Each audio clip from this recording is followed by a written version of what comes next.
Arviragus was a legendary, and possibly historical, British king of the 1st century AD. A shadowy historical Arviragus is known only from a cryptic reference in a satirical poem by Juvenal, in which a giant turbot presented to the Roman Emperor Domitian is said to be an omen that you'll capture some king, or Arviragus will fall from his British chariot-pole. Geoffrey of Monmouth's Historia Regum Britanniae presents a legendary Arviragus who is contemporary with the Emperor Claudius. However, Geoffrey's work is highly romanticized and contains little trustworthy historical fact, rendering his account of Arviragus suspect. According to Geoffrey, Arviragus is a son of the former King Cymbelinus.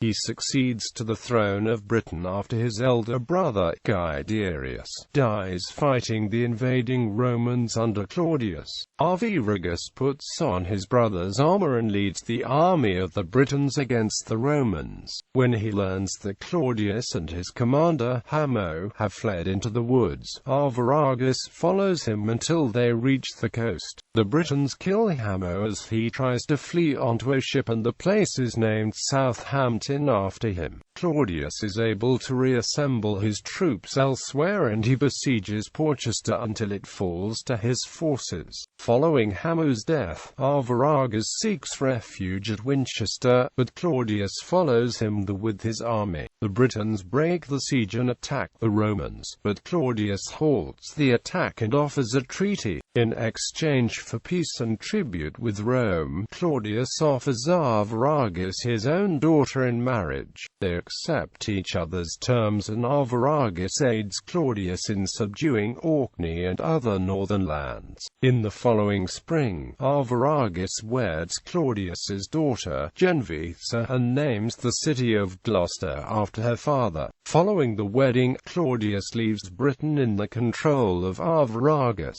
In the years following Claudius's departure, Arviragus rebuilds the cities that have been ruined and becomes feared by his neighbors. This causes him to halt his tribute to Rome, forcing Claudius to send Vespasian with an army to Britain. As Vespasian prepares to land, such a large British force stands ready that he flees to another port, Totnes, where he sets up camp. Once a base is established, he marches to Exeter and besieges the city. Arviragus meets him in battle there, and the fight is stalemated. The following morning, Queen Genevieve mediates peace between the two foes. Vespasian returns to Rome, and Arviragus rules the country peacefully for some years. When he finally dies, he is buried in Gloucester, the city he built with Claudius.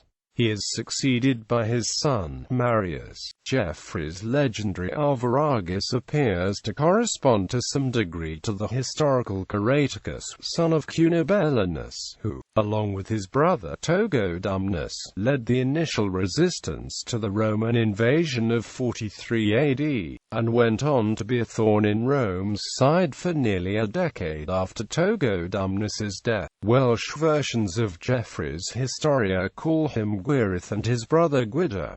Arviragus is a character in William Shakespeare's play Cymbeline. He and his brother Guiderius had been kidnapped in childhood by Belarius, a nobleman wrongly banished by Cymbeline, and brought up in secret in Wales, but are reunited with the father and sister Imogen in time for the Roman invasion. The records of Henry Herbert show that a play called Arviragus was performed at the court of Charles I on December 26 and 27, 1636.